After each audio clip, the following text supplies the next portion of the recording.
By the fall of 1864, President Abraham Lincoln faced many challenges on his road to re-election. The war was now in its fourth long year, and many were questioning the possibility of a military victory over the Confederacy. Union General Ulysses S. Grant mounted a massive spring campaign in an effort to defeat General Robert E. Lee's Army of Northern Virginia. But after sustaining significant losses at Wilderness, Spotsylvania, and Cold Harbor, Grant's troops stalled around Petersburg, Virginia. As the fighting dragged on, Lincoln faced more and more political pressure to end the war, especially from a growing number of peace Democrats, or Copperheads, as they were also known, who wanted to strike a deal with the South and end the war. On the other side of the political spectrum, radical Republicans also attacked Lincoln, claiming that he was not harsh enough on the South, nor vocal enough in his support of African Americans. As the November presidential election grew closer, uncertainty clouded the campaign of 1864, and many within the Republican Party were in doubt about the prospects of a second term for the war-weary president. Despite doubts within the party, Lincoln eventually won the Republican nomination and was set to face off in November against Democratic candidate George B. McClellan, who ran as the peace candidate. Americans certainly recognized that the 1864 election would determine the entire direction of the war. If Lincoln won, the war would be fought until the South had surrendered unconditionally. However, if McClellan proved victorious, there would almost surely be a reconciliation between the North and the South. For many, the prospect of continuing the long and bloody conflict was too much to bear, and because of this, McClellan was thought to be the heavy favorite to win the election. Many African Americans, and especially black men serving in United States colored troop regiments, actively supported Lincoln's bid for re-election. Black soldiers, few of whom had the right to vote, inundated black newspapers with letters urging family and friends to support Lincoln's campaign and to vote, if they could, in the November election. Writing home in the fall of 1864, South Carolina United States colored troop soldier James Ruffin wrote, "We are all for old Abe. I hope he will be elected. Let the colored men at home do their duty." A reporter for the African American newspaper, the Christian Recorder, argued, "I am of the opinion that it is the duty of every colored man to uphold the present administration, because it is doing more for his race than has ever been done since the organization of the government. Never has a president or cabinet officer stood forth to vindicate the rights of black men before." Although many African Americans supported Lincoln in his bid for re-election, many others believed Lincoln did not go far enough and instead supported more radical candidates. Anti-Lincoln sentiment was especially prevalent among black communities in New Orleans, a city that had been captured by Union forces early in the war and run under federal martial law. Many critiqued the president because of his conservative approach to the Reconstruction and suffrage in Louisiana. The African American newspaper, the New Orleans Tribune, expressed disappointment and resentment toward the president due to his support of the Louisiana Constitution of 1864, which excluded black men from suffrage.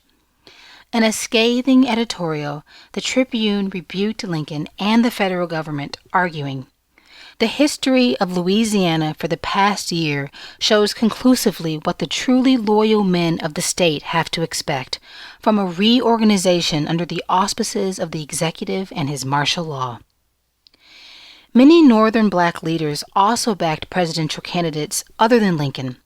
Initially, Frederick Douglass endorsed the radical Republicans' nominee for president, John C. Fremont, but after the Democratic Convention nominated McClellan, Douglass reluctantly threw his support behind Lincoln, fearing a Democratic win. Writing in October, Douglass explains, "I now look upon the election of Mr. Lincoln as settled. When there was any shadow of a hope that a man of more decided anti-slavery conviction and policy could be elected, I was not for Mr. Lincoln. But as soon as the Chicago Convention, my mind was made up, and it is made still. All dates changed with the nomination of McClellan. Like Douglas, Lincoln also recognized that a McClellan victory could prove disastrous for the abolitionist cause. Anticipating McClellan's election, the president asked Frederick Douglass to formulate a plan for helping as many slaves as possible escape from the South before the November election. In a letter to Lincoln regarding the plan, Douglass writes, "I have freely conversed with several trustworthy and patriotic colored men concerning your suggestion that something should be speedily done to inform the slaves in the rebel states of the true state of affairs in relation to them, and to warn them as to what will be their probable condition should peace be concluded while they remain within the rebel lines, and more especially to urge upon them the necessity of making their escape. All with whom I have thus far spoken on the subject concur in the wisdom and benevolence of the idea, and some of them think it practicable. That every slave who escapes from the rebel states is a loss to the rebellion and a gain to the loyal cause. I need not stop to argue the proposition is self-evident.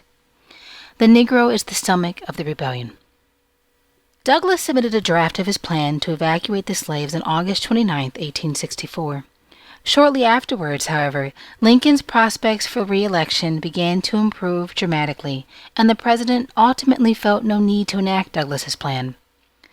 While General Grant remained bogged down at Petersburg, Mobile Bay fell to the Federal Navy in August. General Philip Sheridan secured Virginia's Shenandoah Valley in October, and perhaps most importantly, General William T. Sherman and his troops finally seized control of Atlanta. The fall of Atlanta proved politically advantageous for Lincoln due to the extensive coverage of Sherman's deeds by Northern newspapers, which resulted in a significant boost in Northern morale. Lincoln was now more confident that he could win the war and the presidential election. On Tuesday, November 8, 1864, Americans re-elected Abraham Lincoln to serve another 4 years as President of the United States. Lincoln won re-election by a large margin, carrying all but 3 states and winning 55% of the vote. Most significantly, a majority of the Union troops voted for their commander-in-chief. For many African Americans, and especially those men serving in the United States Colored Troops Regiment, the re-election of Abraham Lincoln signaled an important re-emphasis on the country's commitment to abolishing slavery. As one historian notes, nearly everyone in the United States Colored Troops viewed the re-election of Abraham Lincoln in 1864 as the last nail in the coffin of the Confederacy. Frederick Douglass, in an address celebrating the victory, proclaimed the election the most momentous and solemn that ever occurred in our country or in any other. Abolitionist activist Sojourner Truth declared, "By the grace of God, Lincoln will be President of the United States for 4 more years."